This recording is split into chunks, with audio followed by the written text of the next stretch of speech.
I think this painting presents to us two truths.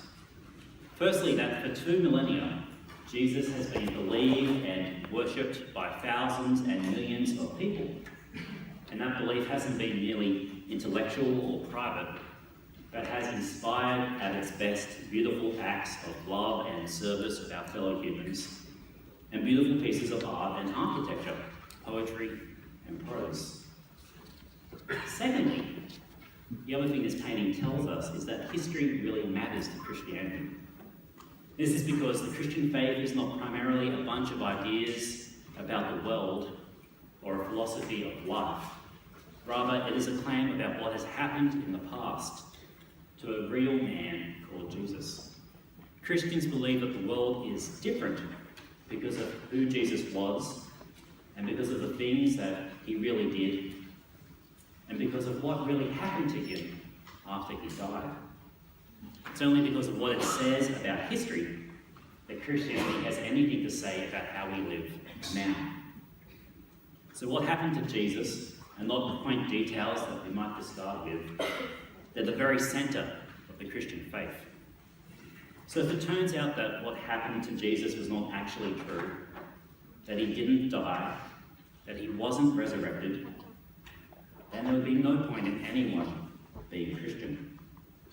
You may have heard that in the last few years there have been more and more people making this claim that Jesus actually is a piece of historical fiction. He never existed. In terms of what we're going to do today, we're going to spend some time examining those claims of people who think that nothing happened, that there was no Jesus.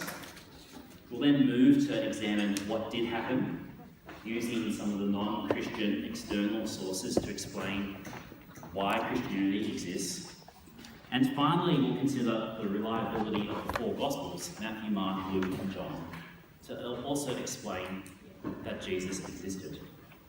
There have been plenty of people who might quibble with this or that, or disagree about the meaning of things when it comes to Jesus. But what if the whole story was made up, fabricated, a fairy tale? Whilst Jesus continues to be loved and followed by around a third of the world's population, there's a small but substantial number of people who are casting doubt on his whole existence. That actually Jesus really is just a piece of fiction, cleverly crafted, inspiring like all the best characters are, but fiction nonetheless. A recent survey conducted in England only last year found that 4 out of 10 people didn't believe that Jesus was a real historical figure. And that number actually goes up when you reduce the survey figures to 18 to 34-year-olds. They have a really strong belief that Jesus is a mythical or fictional character. This phenomenon of writing Jesus off as a piece of fiction is not exactly new. It's been around for a while. But what is surprising is the way that it's picked up steam in the last decade or so. It's been so quick that if I was giving this talk back in 2006 when I graduated from uni, I probably wouldn't even have mentioned this claim. It was so far off the radar. But very suddenly, at a popular level, the non-existence of Jesus has become more and more plausible. And I think there are 2 reasons for this.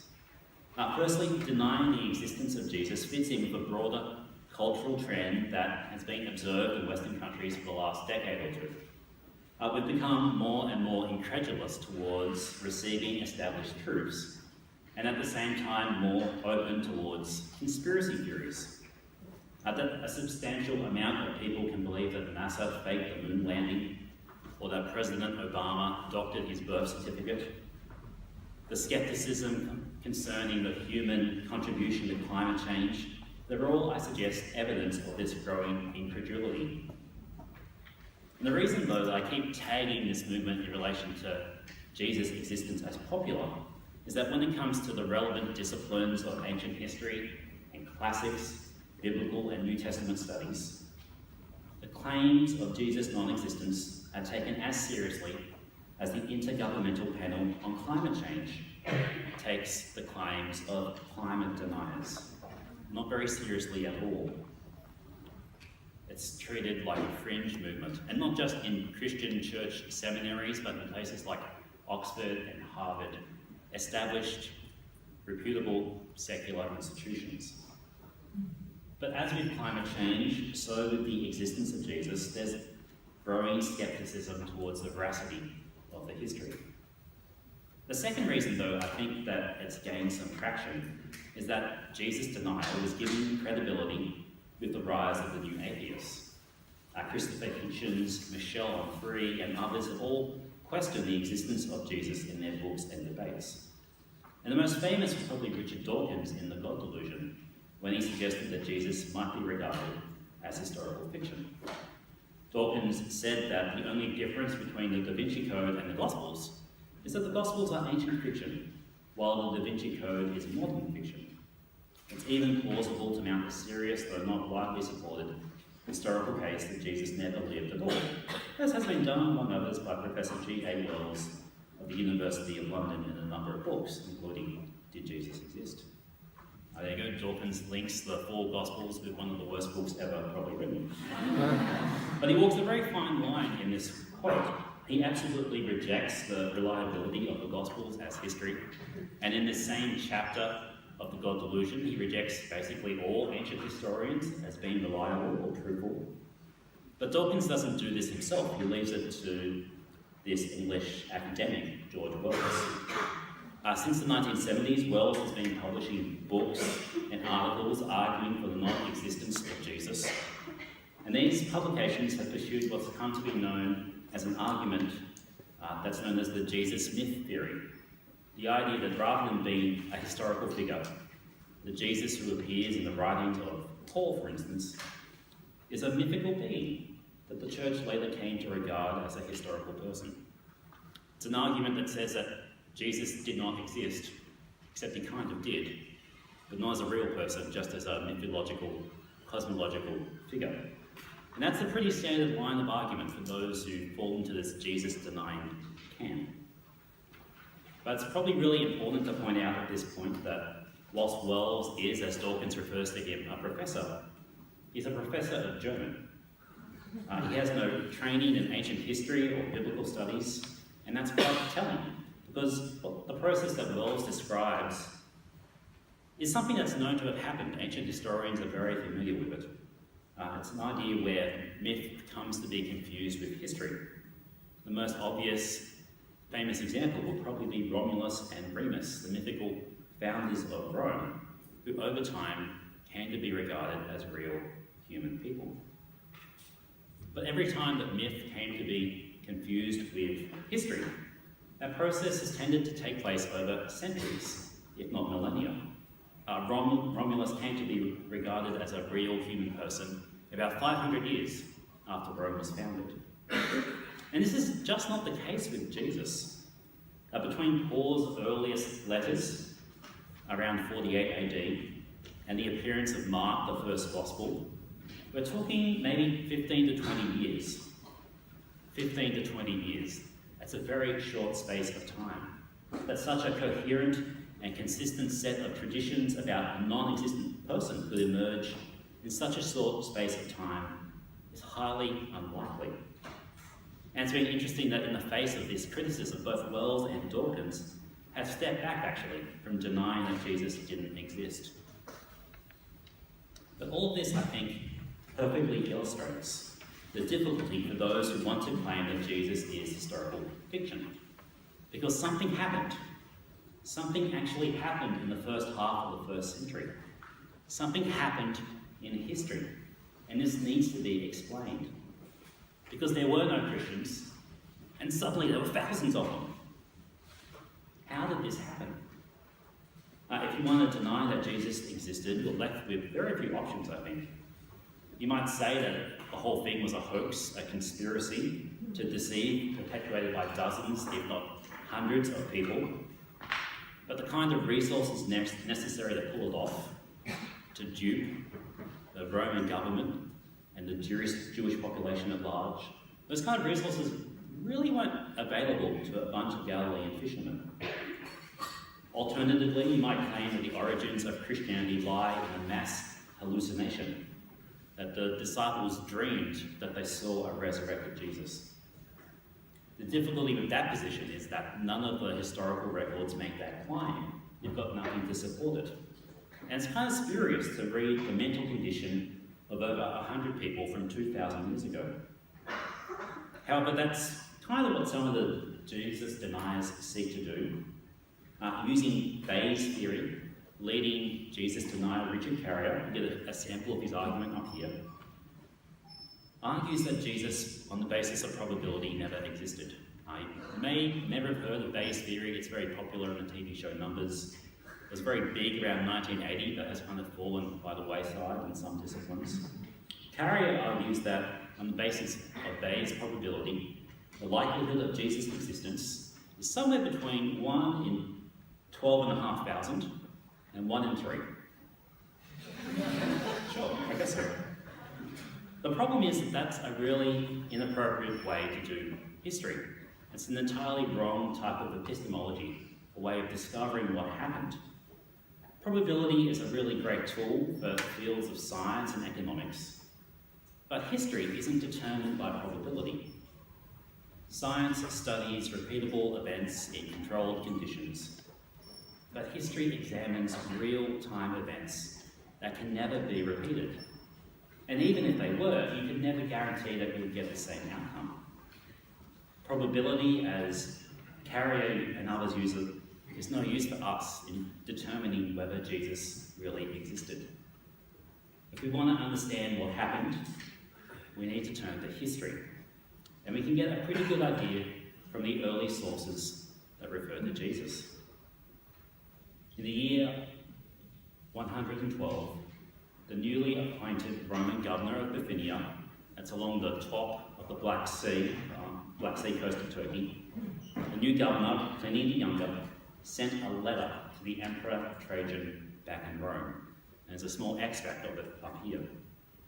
It seems that Pliny, who had survived the reigns of 9 different emperors, he'd survived Roman civil wars, he'd survived the eruption and destruction of Pompeii, had encountered something entirely new to him: Christians.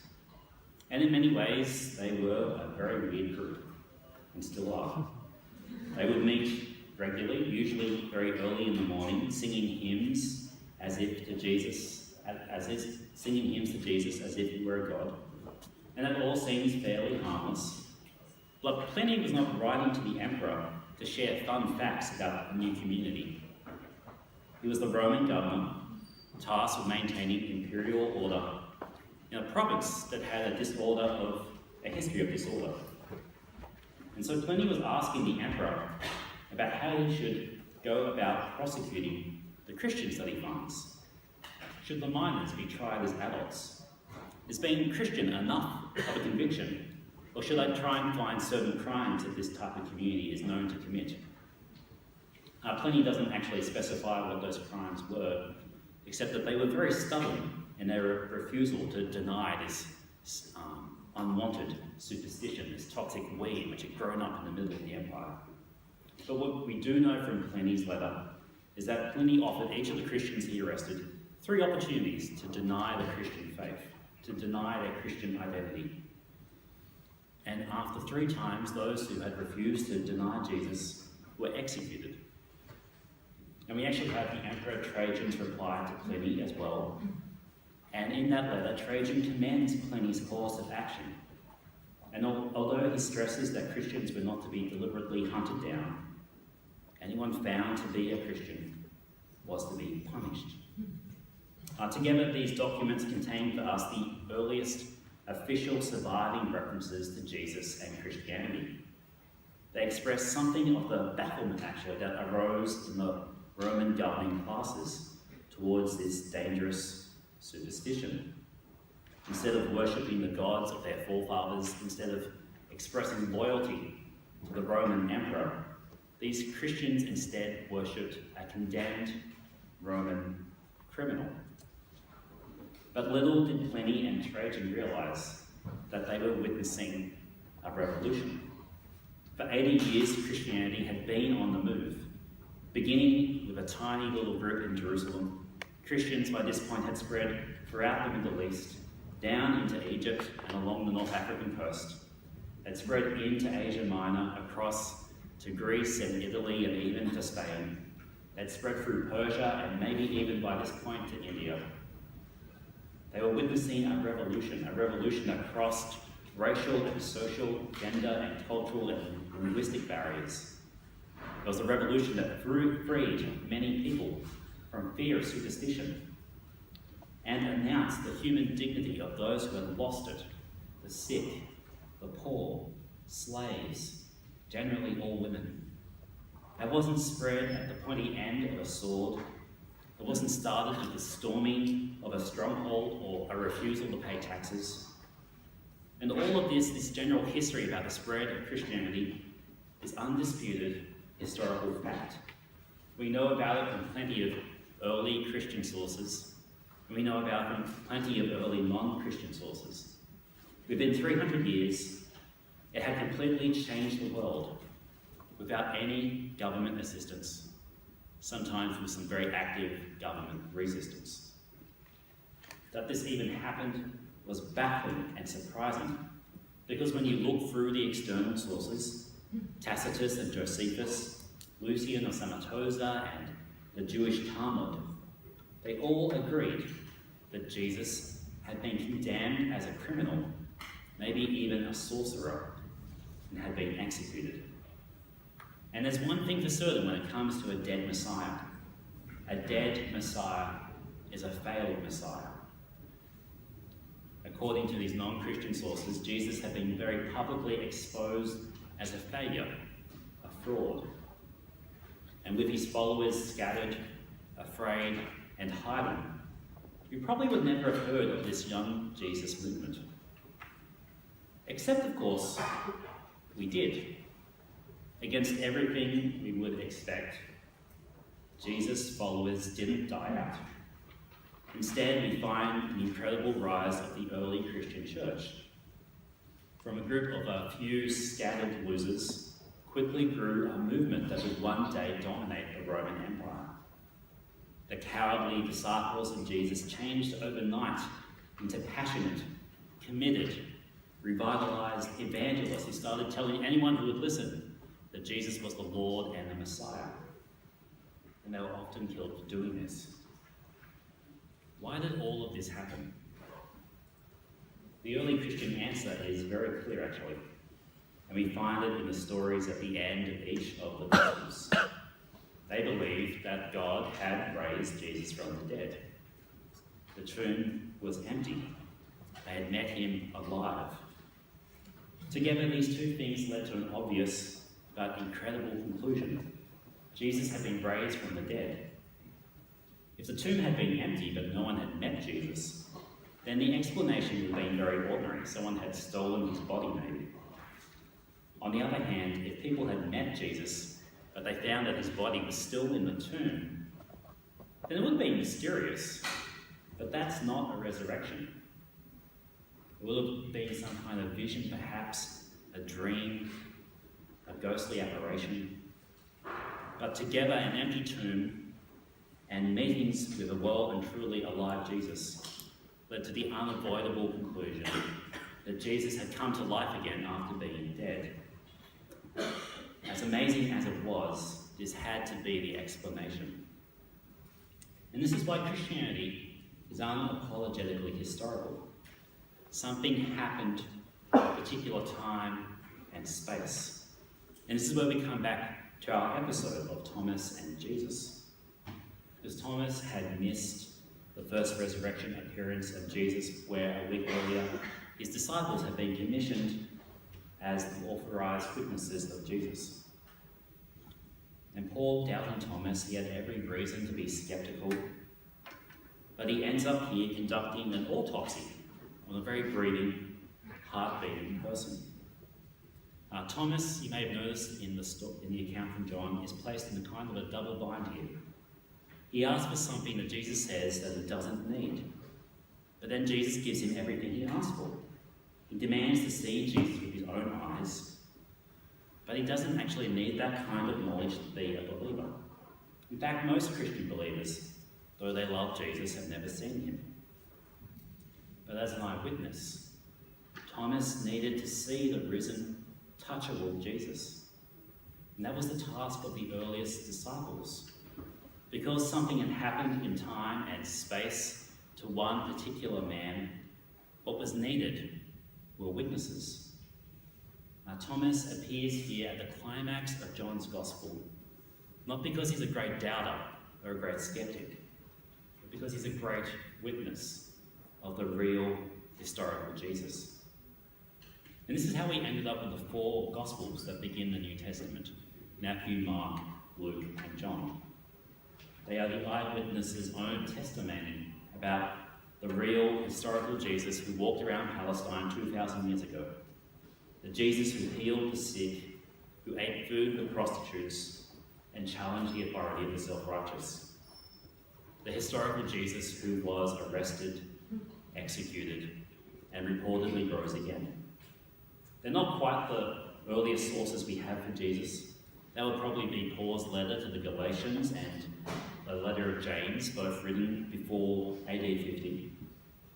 But the Gospels appear within the living memory of the events they describe, and they accurately depict the events they describe.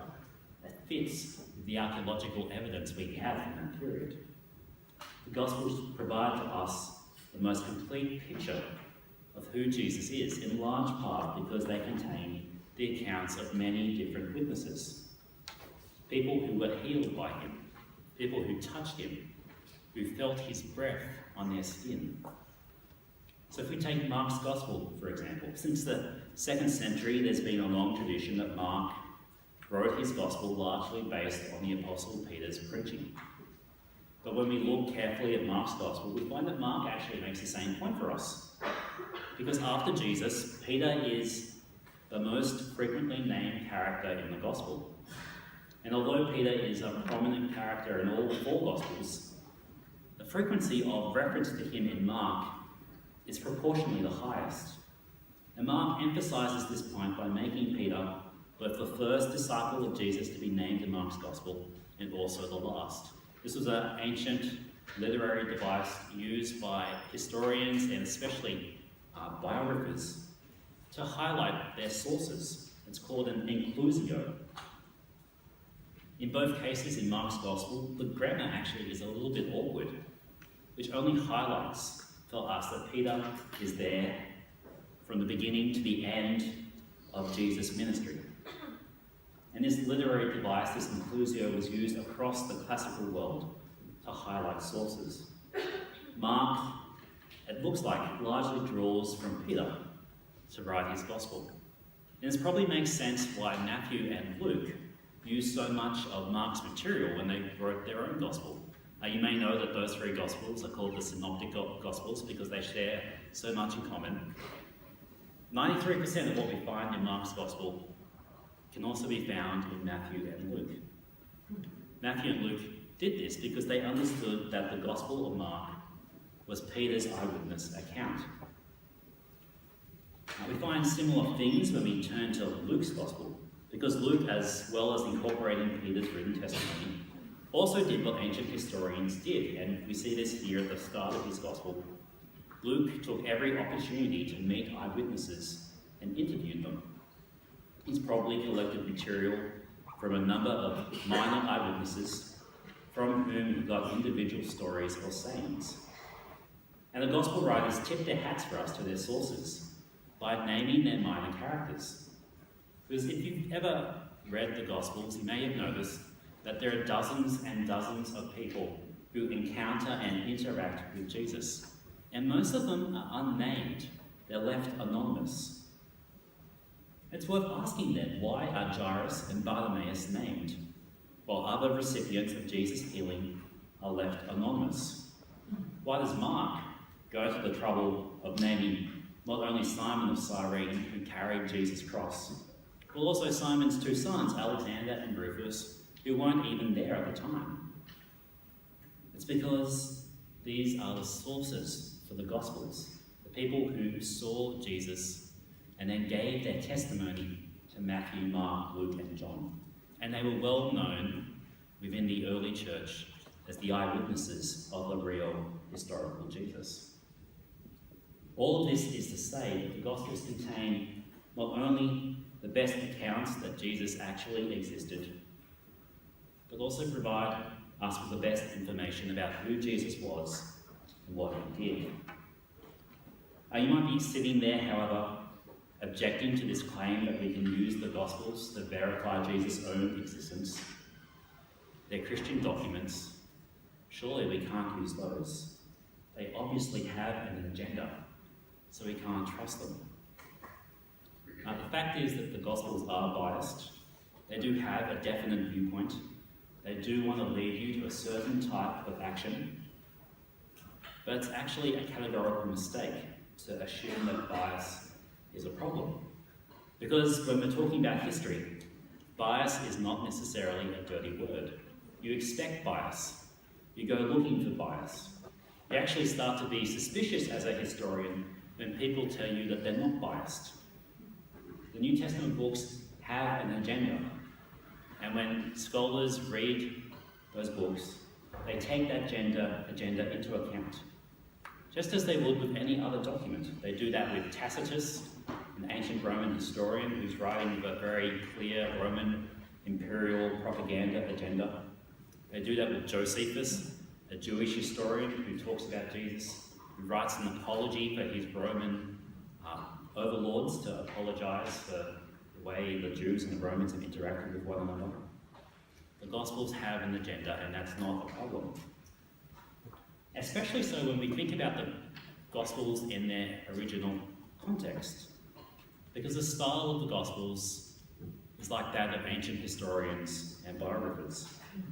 And when historians and biographers wrote in the ancient world, they all assumed that impartiality would make you unreliable as a historian. The best history was done by people who had been there, who had been caught up in the events. And if they weren't there directly for themselves, they managed to speak to the people who had been there. Impartiality for the ancient world when the Gospels were being written was actually far more problematic than biases. The question then for us isn't, are the Gospels biased, but are the Gospels good sources? What I'm suggesting to you today is that what we have in the four Gospels is access to early eyewitness testimony about Jesus. The eyewitnesses from whom the Gospels derive were not disinterested observers. They were involved participants in the events that they later record and narrated. They were committed believers in Jesus, and they told his story. And it mattered for them that Jesus was a real participant in real history. They'd been there and been part of it themselves.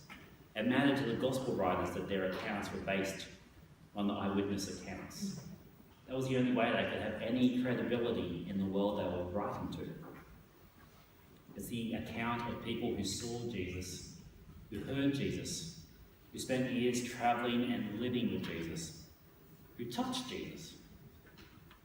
And if this is the case, then there really is no room to stand on the sidelines, judging the whole question of Jesus' existence like a doubting Thomas. Because the best evidence is available very easily to each one of us in the Gospels of Matthew, Mark, Luke, and John. And it would be a terrible shame, I think, if, as university students, we didn't avail ourselves of the time and opportunity we have to read the Gospels for ourselves as adults and to allow ourselves to be immersed in this eyewitness account of Jesus. And if you actually don't own a copy of the Gospel, or if you've never read the Gospels as an adult, the EU is very happy to help you there. If you, on this Connect card, leave your name and write the word Gospel, someone from the EU will be in contact with you to either give you a Gospel or to help you read one of the Gospels. I think at the very least, you can't sit there and be carried along by a fanciful, fringe idea that Jesus never existed. To think that Jesus is a piece of historical fiction is to stick your head in the sand and ignore the weight of evidence that's bearing down on you. There's just too much textual, historical, and archaeological evidence to suggest otherwise. That Jesus existed is the overwhelming consensus of all the data we have before us. Is Jesus historical fiction? The answer most clearly is no. But we can perhaps say more than that. The fact that Jesus existed is a nice tidbit of truth. That's all well and good, but if Jesus is real, and what the Gospels say really happened to him, then that means something. And we've seen today that this is actually what caused Christianity to come into existence and grow rapidly. Those first Christians understood that if Jesus had been raised from the dead, raised with a body that would never die again, he is Lord of the world, Lord actually of each one of our lives. And we see this in our little gospel episode today.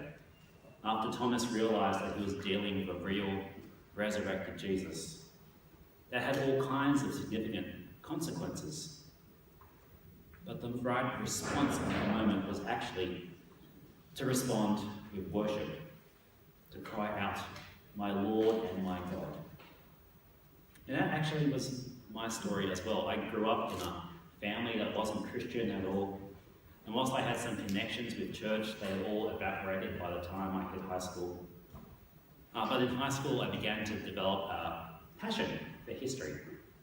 And I think out of the kind of arrogance you can only find in a 14-year-old boy, I began doing history to uncover the truth about Christianity. I wanted to know what had happened in the history of the church after Jesus had left the scene. I somehow started reading the book of Acts in the New Testament, that book that deals with the beginning of the church.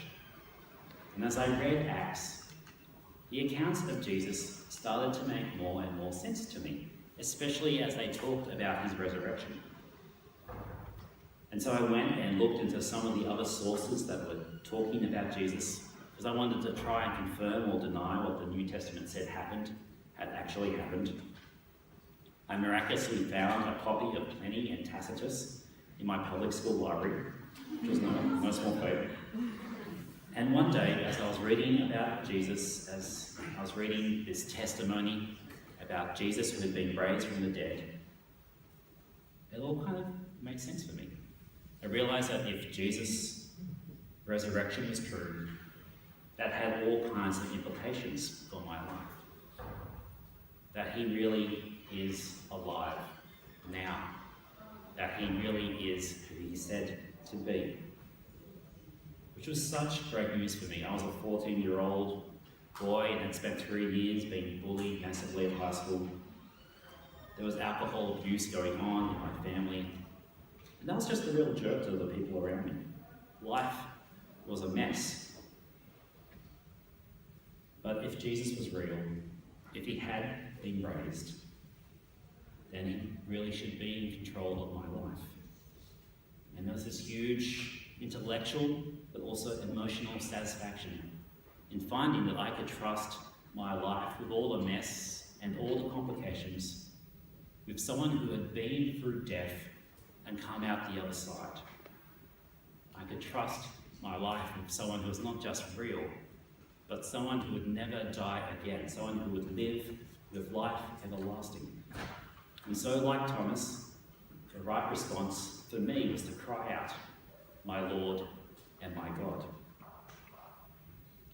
Whether that's true for you today for the first time or the 1000th, we can say that with confidence, the Gospels provide us with credible evidence that Jesus was a real historical figure.